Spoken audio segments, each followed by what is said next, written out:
자, 오늘 이제 드디어 우리가 네 족장 중에 마지막인 요셉에 관해서 요셉의 믿음과 실상과 그리고 증거와 요셉의 이야기가 가능하다면 기록된 이유까지 해보려고 하는데 시간이 어떻게 될지 모르겠습니다. 즉시 안 되면 한 두 번으로 나누어서 하도록 하겠습니다. 우선 히브리서 11장 22절을 읽습니다. 히브리서 11장 2절을 읽을 때 우리가 늘 지금까지 온 것처럼 히브리서 11장 22절에서 요셉의 믿음과 실상과 증거가 무엇으로 나타나는지 한번 표시를 한번 해보시기 바랍니다. 무엇이 나타나는지, 믿음과 실상이 어떤 것들이 있는지 한번 표시를 해보시기 바랍니다. 히브리서 11장 22절입니다. 믿음으로 요셉은 임종시에 이스라엘 자손들이 떠날 것을 말하고 또 자기 뼈를 위하여 명하였으며. 아멘. 자, 여기에 히브리서 11장 22절에는 무엇이 나와 있습니까? 믿음과 실상과 증거 중에 무엇이 나와 있습니까? 무엇이 나와 있을까요? 일단 우리가 접근하기 쉬운 우선 믿음으로 행한 행위 두 가지가 있습니다. 우선 실상부터 좀 보겠습니다. 요셉이 지금 히브리서 11장 22절에서 히브리서 기자가 표현하고 있는 요셉의 실상 두 가지는 무엇과 무엇입니까? 주로 동사로 나타나겠죠. 무엇이 있습니까? 처음에 말하고 명하였다고 하는 것이죠. 자, 실상 1은 말하고에다가 실상 1, 명하였다고 하는 데다 실상 2라고 적어 놓으세요. 그래서 믿음으로, 앞에 나와 있는 것처럼 믿음으로 그렇게 말하고 명하였다고 하는 것입니다. 그래서 말한 내용은 무엇인가 하면 이스라엘 자손들이 애굽 땅을 떠날 것을 말했고, 그리고 두 번째는 자기 자신의 뼈를 위하여 명하였다고 하는데, 자기 뼈를 위하여 명하였다고 하는 얘기는 그 옆에다가 좀 적어 놓으세요. 창세기 47장 30절입니다.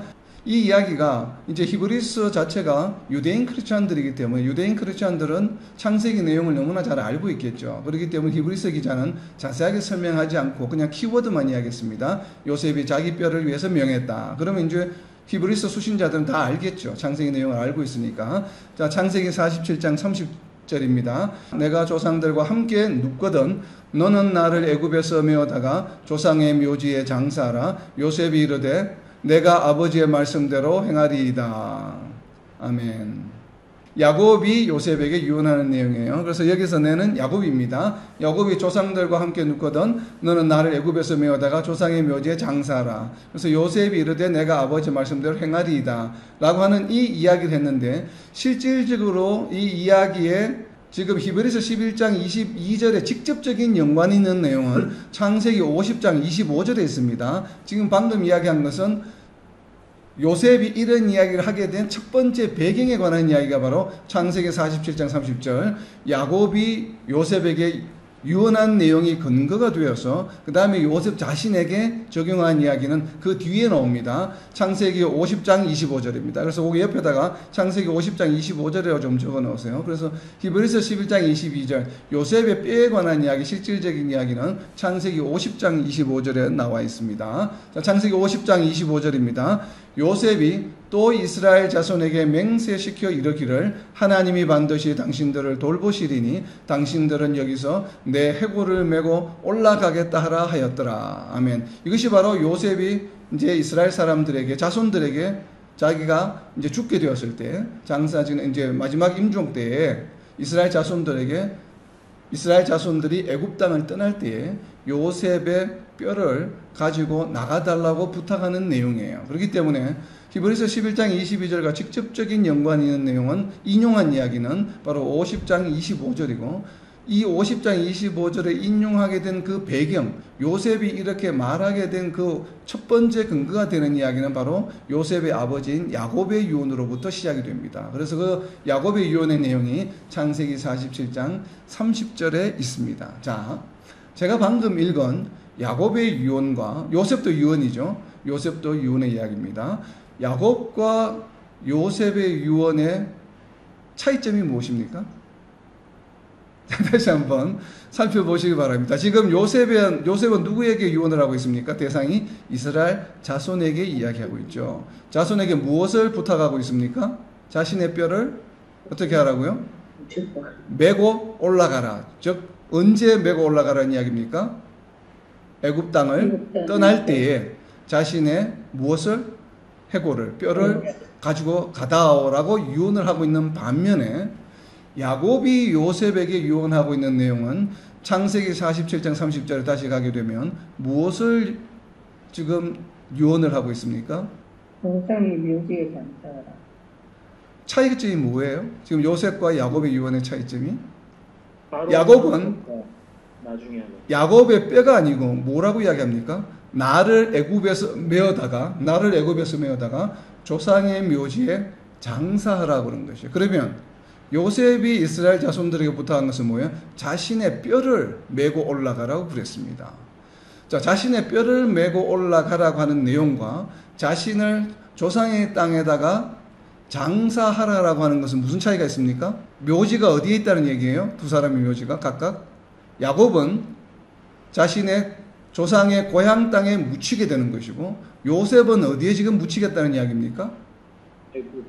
애굽 땅에 묻히겠다는 것이죠. 자, 이거 저는 개인적으로 상당히 흥미로웠습니다. 왜 요셉은 자기 아버지가 자신에게 유언한 것처럼, 야, 내가 죽거든. 나를 이 애굽 땅에 묻지 말고 내 조상 저 가나안 땅에 좀 묻어다오. 장사해다오. 충분히 그렇게 장사 지낼 수 있죠. 그래서 실질적으로 요셉은 야곱이 죽었을 때에 그래서 가나안 땅으로 가서 장사를 지내고 돌아옵니다. 그럼 요셉은 자신의 아들들과 이스라엘 사람들에게 왜 야곱처럼 아버지처럼 야, 내가 죽으면 가나안 땅에 묻어줘. 이렇게 유언을 하지 않고 왜 자신은 애굽 땅에 묻힐 거로 지금 생각을 하고 나중에 언제가 될지 모르지만 너희들이 애굽을 떠날 때에 나의 뼈를 가져가 달라고 한 얘기는 이미 장사 지낸 이후에 그것을 다시 무덤을 파헤쳐서 뼈를 추려서 가져가 달라는 이야기죠. 그래서 결국 이 이야기는 자신은 애굽 땅에 묻히겠다는 얘기죠. 요셉은 왜 이렇게 유언을 했을까요? 답이 잘 안 나오죠.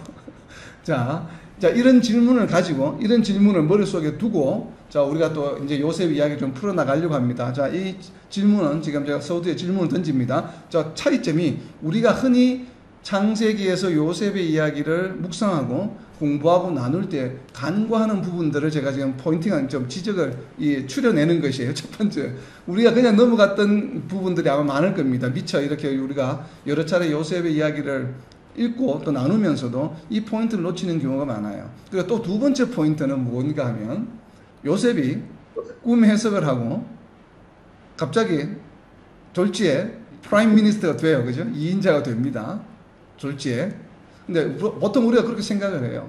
아, 꿈 해석하자마자 이렇게 바로 되었구나. 왜냐하면 창세기에 기록되어 있는 뭐 한 10여 장에 걸쳐서 요셉의 이야기가 기록이 되어 있는데 다른 족장에 비해서는 조금 더 길게 기록이 되어 있죠. 그렇지만 굉장히 우리가 창세기를 읽다가 보면 요셉의 이야기가 이렇게 짧게 지나가죠. 몇 장 지나면 벌써 뭐 형들에게 꿈 해석해주고 팔려가고 감옥에 가고 그 다음에 또 총리가 되는 이러한 이야기가 순식간에 흘러가기 때문에 그것이 굉장히 짧은 기간으로 많은 성도들이 우리가 그런 이미지를 가지고 있는 경향들이 있습니다. 자, 그렇다면 과연 요셉은 그 보디발에 있는 그 해서 감옥에 과연 몇 년쯤 있었을까요? 관원장들을 만나서 꿈을 해석하고 나오기까지, 자, 감옥에 갇힌 이후로부터 꿈 해석을 하고 나와서 총리라고 하는 직책을 맡게 될 때까지, 애굽 바로왕 앞에 나갈 때까지 좀 어느 정도 걸렸을까요? 과연 우리가 졸지에라고 해석할 만큼 그렇게 과연 짧은 기간이었을까? 라고 하는 6년? 한 10년? 네. 10년 넘어. 자, 우리가 이제 이것을 알려면 창세기를 읽다가 보면 그런 정보들이 좀 이렇게 우리가 전체적으로 보통 애굽의 바로 왕 앞에 나가서 이제 그 관직으로 요셉이 나갔을 때 나이가 보면 30대 아마 초반 정도로 보여집니다. 그리고 형들에 의해서 팔려갈 때는 티네이저 때였습니다. 티네이저 때, 그죠? 티네이저 때 팔려갔습니다. 그럼 티네이저라고 한다면 뭐 10대 중반이겠죠. 그리고 이제 30살에 꿈에서 그럼 나왔다 한다 하더라도 그러면 그 사이의 기간이 최소 15년 정도 되는 거죠. 그러면 감옥에는 최소 10년 이상 있었습니다. 10년 내지 10수년, 2, 3년 있었겠죠. 그런데 10수년 동안 감옥에 있었다 한번 생각해 보세요. 지금 이 요셉이 갇힌 감옥은 어떤 감옥인가 하면 정치범들이 가는 감옥이에요. 그죠?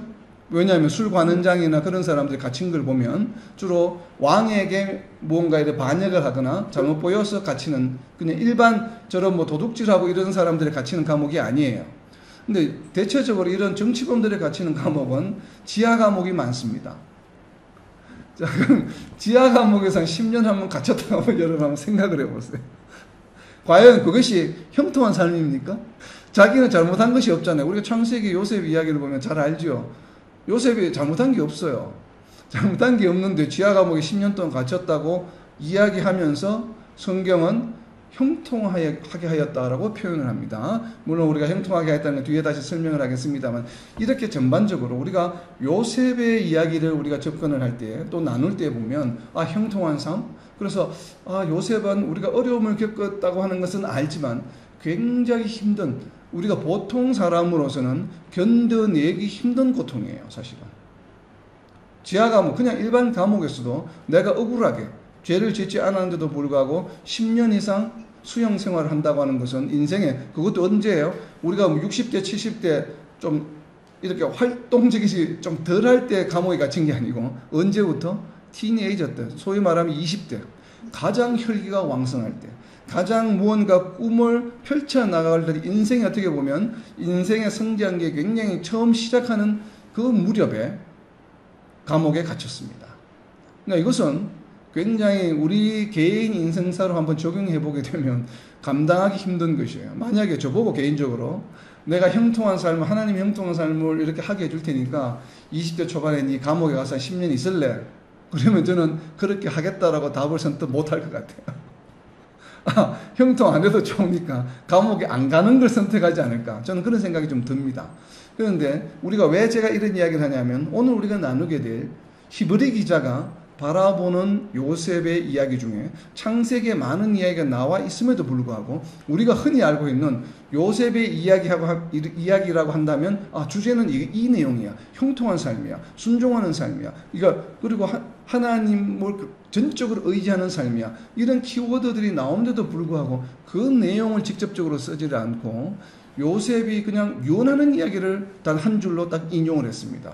히브리 기자는 왜 이 내용을 인용을 했을까? 요셉의 많은 이야기 중에 얼마든지 하나님이 역사하시고 하나님과 함께 동행한 그러한 이야기를 직접적으로 표현할 수 있는, 인용할 수 있는 이야기, 아브라함의 이야기를 인용했듯이 아브라함이 이삭을 바친 내용도 히브리 기자가 지금 인용을 하고 있잖아요. 히브리서 11장에서.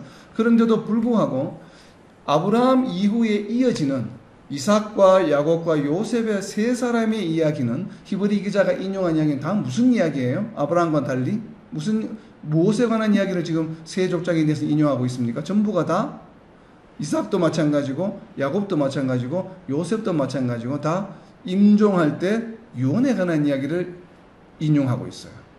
자, 이것이 이제 캐치가 됩니까? 히브리서 11장에 네 족장의 이야기가 기록이 되어 있지만 아브라함의 이야기는 사라의 이야기까지 포함해서 좀 길게 여러 구절로 기록이 되어 있는 반면에 이어지는 세 족장 이삭과 야곱과 요셉의 이야기는 다 한 구절이에요. 한 구절씩 이야기하고 있으면서도 특별히 무엇에 관한 이야기입니까? 세 족장의 유언 마지막 임종 때에 하는 이야기만을 인용하고 있습니다. 자, 요셉의 이야기를 이해하기 위해서 우리는 이러한 시각을 먼저 이해하고 좀 들여다볼 필요가 있습니다. 자, 우리가 방금 알아본 것처럼 히브리서 11장 22절에서 이야기하고 있는 요셉의 실상은 두 가지입니다. 이스라엘 자손들이 떠날 것, 그리고 자기 뼈를 애굽 땅에 장사한 이후에 이스라엘 땅, 즉 출애굽할 때에 자신도 잊어버리지 말고 자신의 뼈도 같이 가져가 달라고 하는 이 이야기를 지금 실제로 행하였는데, 그럼 이 두 가지를 행하게 된 그 배경이 되는, 베이스가 되는, 파운데이션이 되는 믿음은 도대체 무엇일까요? 요셉의 믿음은 무엇입니까? 이스라엘 자손들이 떠날 것을 이스라엘 자손들에게 말했습니다. 그리고 자기 뼈를 가져가 달라고 명령했습니다. 부탁했습니다. 자, 이렇게 한 요셉의 이러한 행위, 그래서 앞에 보면 처음 서두가 무엇이에요? 믿음으로 이렇게 했다는 것이잖아요. By faith. 그러면 이 믿음의 대상, 실제적으로 요셉의 마음속에 있는 그 믿음의 대상, 무엇을 요셉은 믿었기 때문에 이 두 가지의 실상에 해당하는 행위를 하였을까요? 지금 히브리 기자는 그것을 강조하고 싶은 것이죠. 그럼 요셉의 믿음은 무엇입니까? 요셉의 믿음은 야곱의 축복을 믿었죠. 네, 야곱의 축복. 또 아브라함이 받았는 이 정되었던 곳에서 떠나리라 한 말씀. 그렇죠. 바로 그것이죠. 그래서 여기 보면 이스라엘 자손이 떠날 것을 말하고 되어 있잖아요. 그죠? 그래서 결국은 믿음의 대상은 무엇이에요? 요셉이 믿은 것은 이스라엘 자손들이 떠날 것이야. 이스라엘 자손들은 떠나야만 해. 이스라엘 자손은 떠날 수밖에 없어. 바로 이것을 믿었다는 것이에요. 그런데 우리 한글 번역 성경에 보면, 그리고 영어 성경에도 보게 되면 마치 요셉이 이스라엘 자손들이 떠날 것을 말하고, 뭐예요? 마치 요셉이 지금 이스라엘 사람들에게 이스라엘 자손들이 떠날 것처럼 예언하고 있는 것처럼 번역이 되어 있죠. 자, 이렇게 되어 있다 보니까 여러분들도 이제 나중에 내일 주말에 한번 시간 있을 때 이 히브리서 11장 22절을 가지고 설교한 목사님들의 설교 동영상들을 한번 이렇게 쭉 한번 살펴보시기 바랍니다.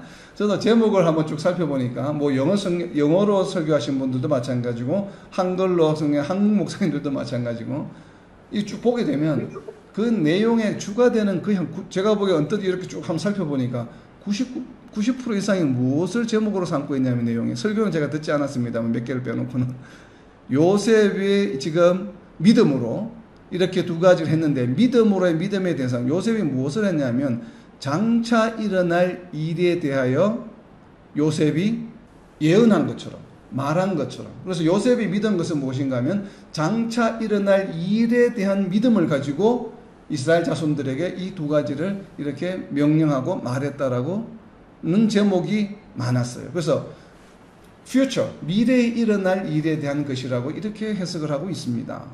그런데 여러분들 생각은 어떠세요? 지금 히브리서 11장 22절을 읽었을 때 요셉이 지금 출애굽할 것을 예언하고 있는 것입니까?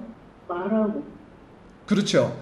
예언하고 있는 것은 아니잖아요. 우리가 이제 이미 앞에 나와 있는 이삭과 야곱과 이야기를 쭉 하다 보니까 야곱이 그런 얘기를 했지. 그리고 아브라함도 하나님으로부터 그런 예언의 말씀을 들었지. 창세기 15 이런 거 이미 알고 있잖아요. 알고 있기 때문에 여기서 이야기하고 있는 말하고라고 하는 게 왜 말하고라고 이야기했을까?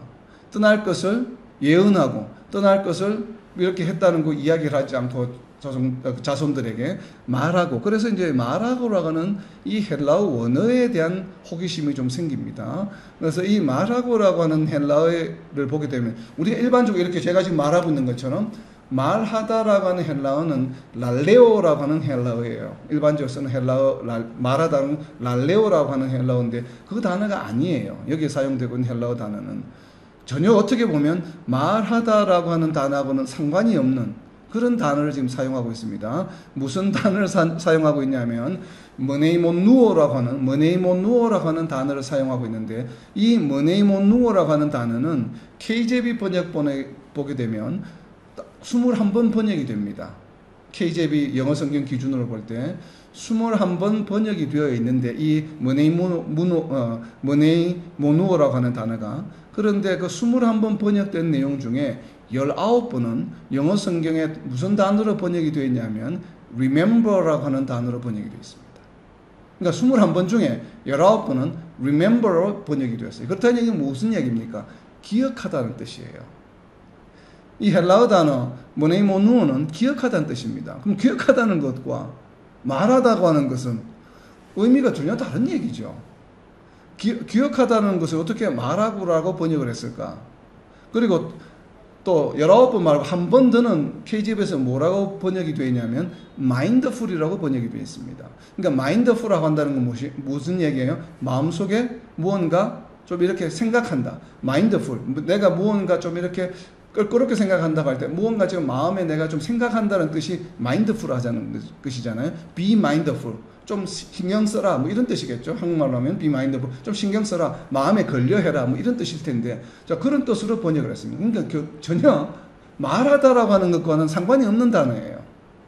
그러다 보니까 한글 성경에서 혹은 영어 성경, NIV 성경이나 이런 번역하시는 분들이 이게 말하다는 내용이 아니고 기억하다는 뜻이고 마인드풀하다고 하는 것이 원래 이 헬라어의 뜻인데, 그런데 이 문장에서는 도무지 해석하기가 번역하기가 어려운 것이에요. 그래서 어렵게 국리어지책으로 번역한 것이 무엇인가 하면 한글 성경으로 언급하다라고 하는 뜻이에요. 그래서 영어 성경에는 지금 NIV 성경에는 speak라고 번역이 되어 있는데, 왜냐하면 의역본이기 때문에. 그런데 이제 word for word로 번역이 되어 있는 KJV 성경에 보게 되면, KJV 성경을 갖고 계시면 보게 되면 speak라고 번역, NIV처럼 speak라고 이제 spoke라고 번역이 되어 있지 않고 make mention이라고 되어 있습니다. 그러니까 make mention 한다는 것은 무엇이에요? 말하다고 하는 것은 조금 달라요. 말하는 행위가 포함되어 있지만 mention이라고 하는 것은 한글로 번역하게 되면 언급하다는 것이죠. 그러니까 자신이 자신의 생각을 말하는 것이 아니에요. 언급하다는 것은 무슨 뜻이에요? 다른 사람의 이야기를 내가 지금 이야기하는 것을 언급하다는 것이죠. 그래서 KJV 성경에서는 make mention이라고 번역을 했습니다. 근데 문맥상 이것을 의역한 NIV 성경에서는 speak 동사를 써서 spoke라고 번역을 했어요. 자, 이제 왜 제가 이렇게 이 배경 설명을 길게 드리냐면, 여기서 지금 히브리 기자가 이야기하고 있는 의도는 무엇인가 하면, 요셉이 장차 일어날 일에 대해서 이스라엘 백성들에게 이야기한 것에 초점이 맞춰진 것이 아니에요. 만약 그런 것이라면 헬라어 단어 랄레오라고 하는 단어를 쓰든지 아니면 예언하다라고 하는 헬라어 단어를 써야 합니다. 그런데 그것이 아니라 이렇게 make mention, 어거지로 해석했을 때, 번역했을 때 make mention, 언급하다라고 번역할 수밖에 없는, 그리고 거의 대부분이 기억하라, remember로 번역이 되는 단어를 헬라어로 히브리서를 쓴 기자는 썼습니다. 그런데 히브리서를 기록한 기자는 헬라어에 굉장히 능통한 사람입니다. 서툰 것이 아니라 헬라어에 굉장히 능통한 사람이 이제 필자로, 기자로 우리가 다 추정을 하는데, 그런 사람이 굳이 이렇게 remember라고 단어를 썼다는 얘기는, 히브리 기자는 요셉이 이스라엘 자손들에게 유언한 내용은 본인의 이야기를 이야기한 것이 아니라 누구의 이야기를? 그 이전에, 자기 이전에 누군가가 했던 이야기를 지금 뭐 한다고요? 그 이야기를 가지고 와서 자손들에게 무엇을 한다는 얘기입니까? 상기시킨다는 의미예요. 그래서 만약에 저보고 히브리서 11장 22절을 한글로 번역하라고 이야기한다면 이렇게 번역할 것 같아요. 믿음으로 요셉은 임종시에 이스라엘 자손들이 떠날 것을 상기시키고, 이것이 가장 저는 적절한 번역이라고 보여집니다. 개인적으로. 왜냐하면 헬라어 단어가 그런 단어이기 때문에. 다른 데서는 전부가 거의 대부분이 다 remember, 기억하라라고. 기억하라는 얘기는 물론 자신의 이야기를 기억하라고 할 수도 있겠지만, 지금 여기서 기억하라는 이야기는 이 이전에 누군가에 의해서 이미 언급이 되거나 기록된 얘기, 전해진 이야기를 지금 여기 와서 요셉이 하고 있는 이야기. 그래서 이거는 요셉 자신이 장차 일어날 이야기에 대해서 이야기하고 있는 것이 아니에요. 그래서 그렇기 때문에 그것을 배경으로 우리가 이렇게 물론 나누고 뭐 설교를 하는 것이 틀렸다는 것이 아니라 그렇게 응용할 수는 있겠으나, 저는 기본적으로 거기에 전적으로 선뜻 이렇게 동의가 잘 되지는 않습니다. 그래서 제가 이 헬라어 단어의 뜻 때문에 방금 이제 여러분들이 나누신 것처럼 요셉이 하고 있는 이야기는 먼저는 가장 바로 가깝게, 우리가 방금 좀 전에 서두에 창세기 47장 30절에 나눈 것처럼 요셉이 자신의 아버지로부터 직접 들은 이야기가 있잖아요. 그죠? 바로 야곱이 애굽 땅에 묻히는 것을 원하지 않고 가나안 땅, 약속의 땅에 묻어달라고 하는 이야기. 바로 이 이야기. 그리고 우리가 야곱의 이야기를 나눌 때에 야곱이 또 이러한 이야기를 하게 된 것은 바로 자신이 도피할 때 하나님을 만나면서 네가 어떤 어려운 환경에 어디에 가 있든지 간에 반드시 약속의 땅으로 돌아오게 하겠다. 그리고 내가 너와 항상 함께 하겠다고 하는 그런 야곱은 또 그런 믿음을 가지고 있었죠. 그런 것이 배경이 된 것을 요셉도 이제 알고 있겠죠. 그러한 내용들로 인해서 이 야곱의 이야기를 아마 요셉은 언급하고 싶었던 것 같아요. 그래서 야곱이 자신의 고향 땅으로 돌아가려고 했던 것, 하나님이 야곱에게 약속해 주셨던 것, 어디에 있든지 항상 돌아오게 해줄 거야 라고 했던 그 약속의 말씀을 믿고서 지금 그것을 자손들에게 다시 한번 상기시키고 있는 것이다. 그리고 거기에 더불어서 또 아브라함에게 약속해 주셨던, 그 약속의 말씀, 아브라함에게 약속해 주시던 약속의 말씀은 바로 창세기 15장 13절과 14절에 있습니다. 여호와께서 아브라함에게 이르시되 너는 반드시 알라. 내 자손이 이방에서 객이 되어 그들을 섬기겠고 그들은 400년 동안 내 자손을 괴롭히리니 그들이 섬기는 나라를 내가 징벌할지며 그 후에 네 자손이 큰 재물로 이끌고 나오리라. 아멘.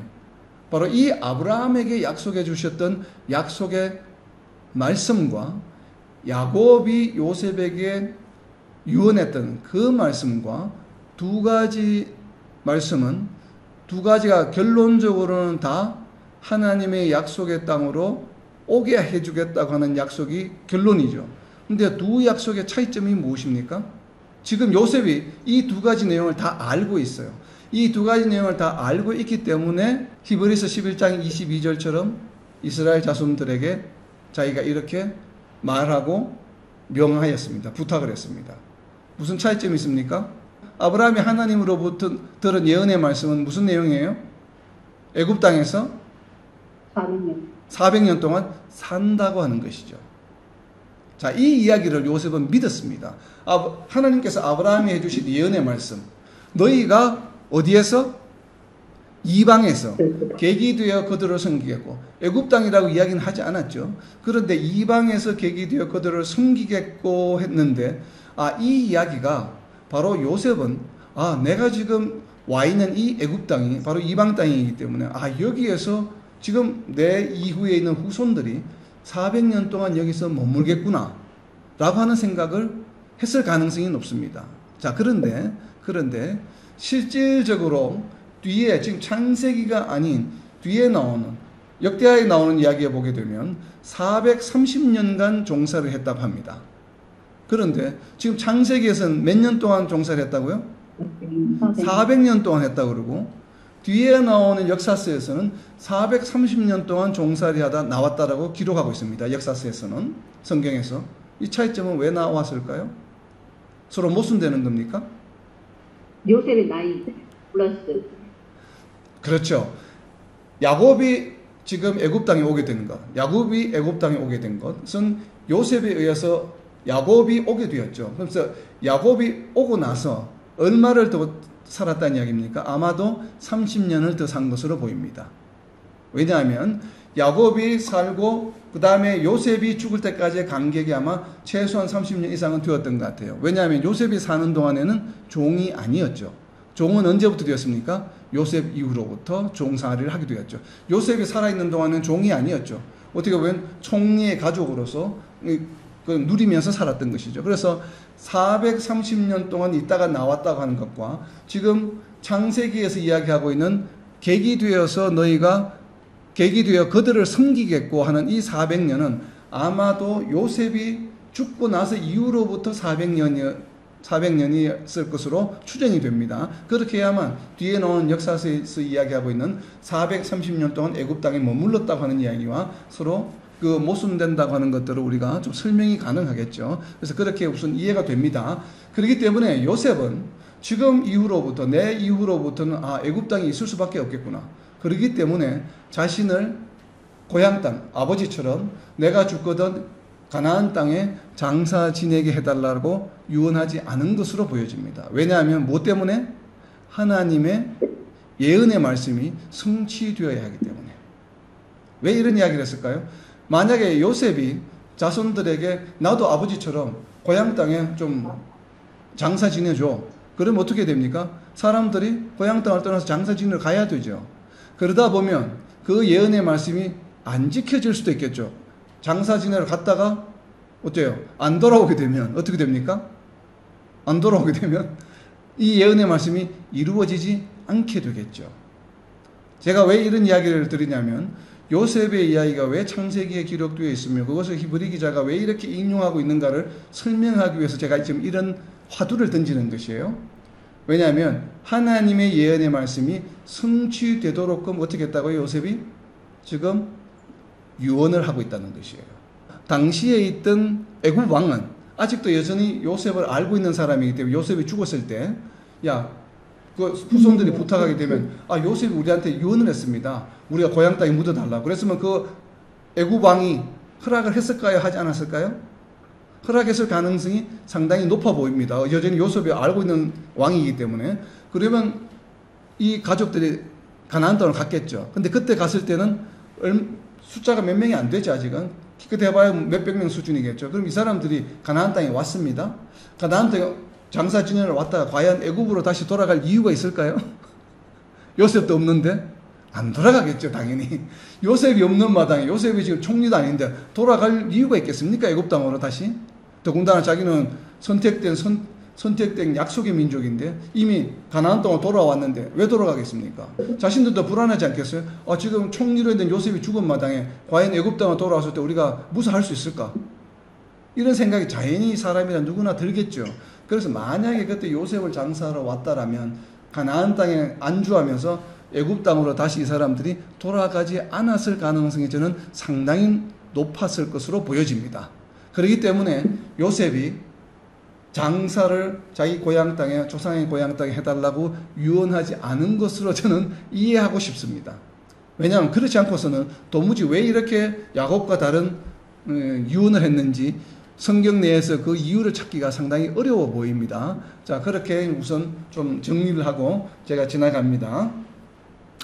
자, 그리고 이 이야기를 이제 하면서 우선은 조금 히브리서 내용하고는 조금 뭐 직접적인 연관은 없지만 제가 방금 그 나눈 이야기, 아브라함에게 해주셨던 하나님의 예언의 이야기, 창세기 15장 13절과 14절에 이야기되어 있는 이 예언의 말씀은 우리가 지금 이 구속사적으로 그리고 성경을 해석하는데 과연 어떤 의미가 있을까요? 애굽 땅의 고센 지역이 굉장히 풍요로운 땅이에요, 그죠? 풍요로운 땅인데 결국은 종살이를 하잖아요. 여기 보면 섬기겠고, 근데 객지에서 섬기면서 민족을 이루는 것과 가나안 땅에 있으면서 민족을 이루는 것, 어떤 것이 더 나을까요? 저는 그냥 가나안 땅에 있으면서 하나님의 그 축복을 받으면서 인도하심을 받으면서 민족을 이루는 것이 더 나을 것 같아요. 물론 이 환경적으로는 고센 땅이 굉장히 비옥한 땅인 건 맞지만, 그러나 거기서 농사를 지으면서 계속 사는 것이 아니라 그냥 종살이 한다고 지금 여기 섬긴다고 이야기가 되어 있잖아요.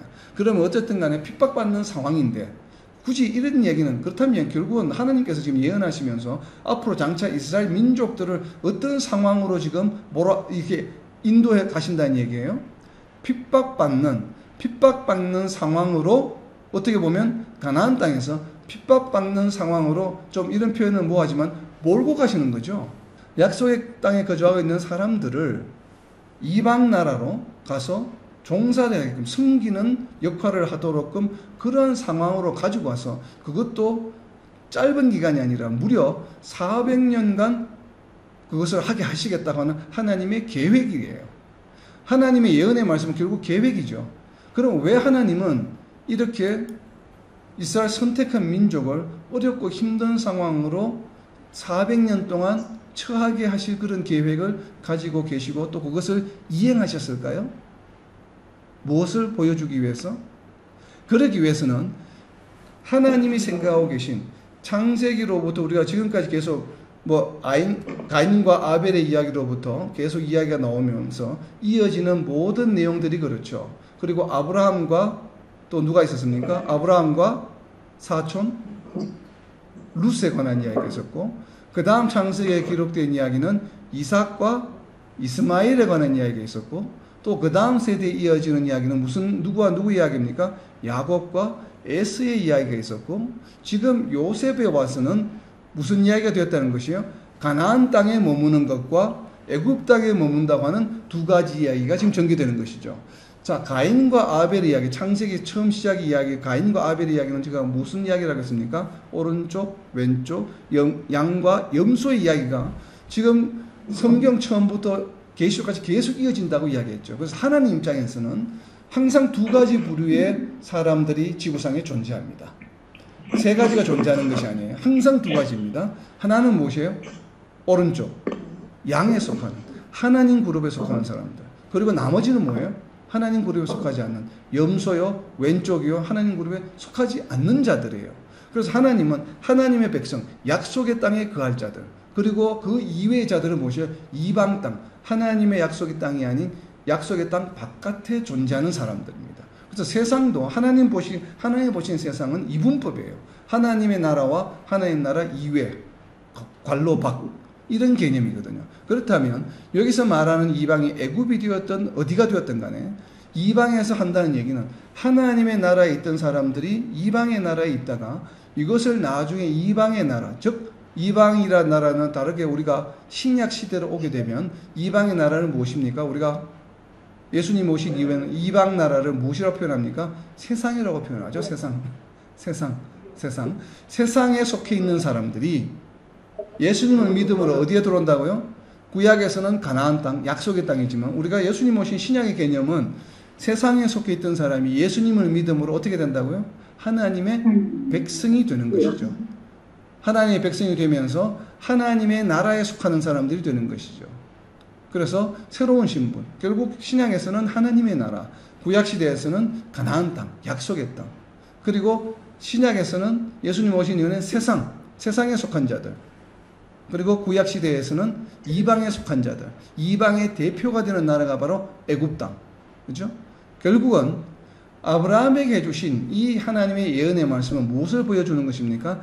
장차 하나님이 이루어 나가실 무슨 사역?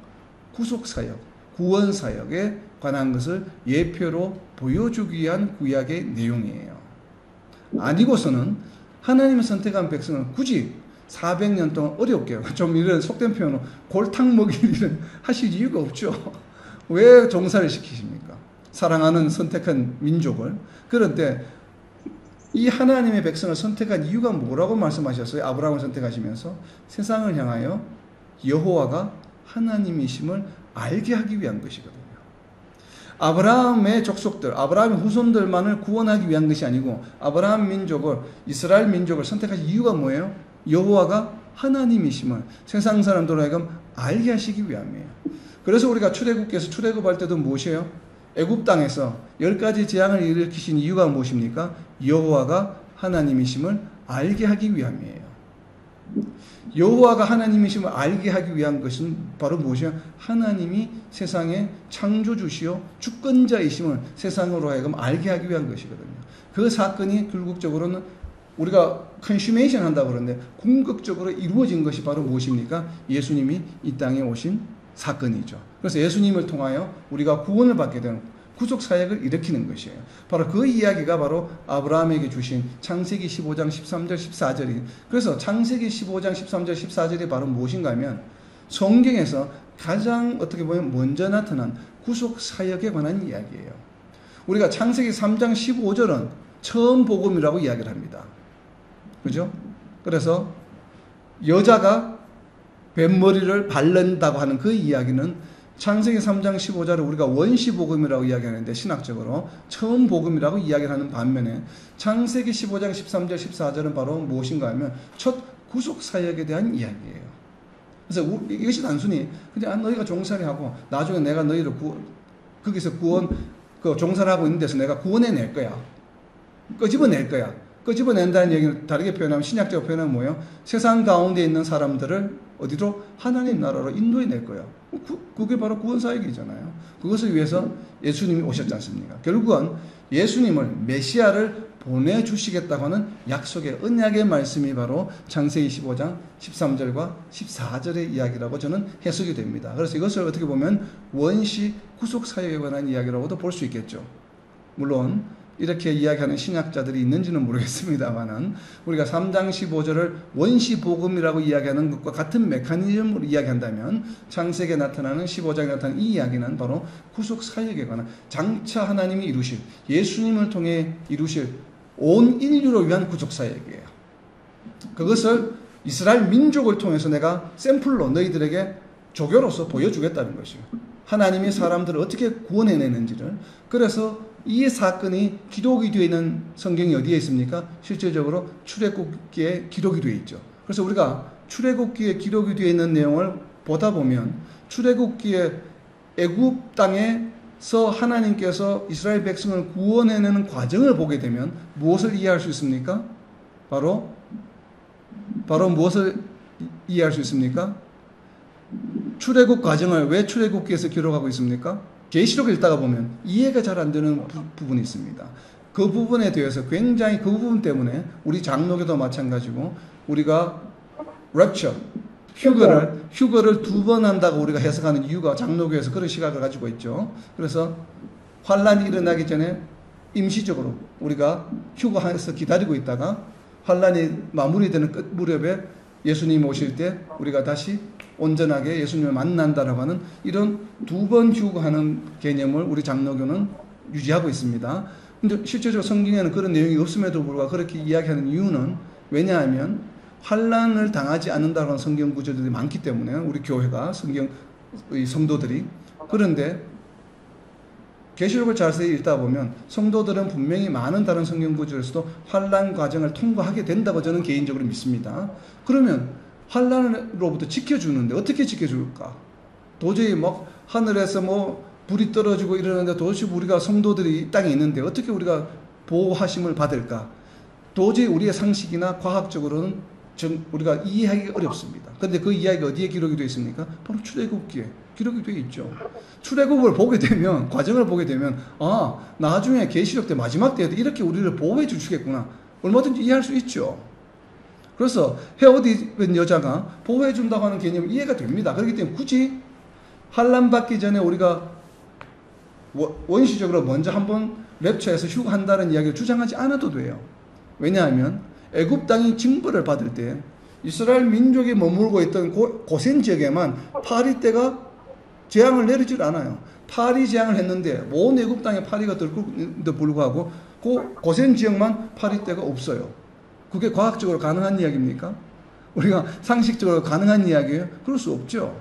그렇지만 하나님은 그렇게 하실 수 있는 분이라고 하는 것을 출애굽 사건을 통해서 우리에게 보여주시는 것이죠. 이렇듯 구약의 이야기와 신약 이야기는 이어지는 것입니다. 그래서 창세기 15장에 있는 이야기는 바로 이 이야기는 예수님을 통해서 온 인류를 구원하신 구속 사역에 관한 이야기를 보여주시는 것이에요.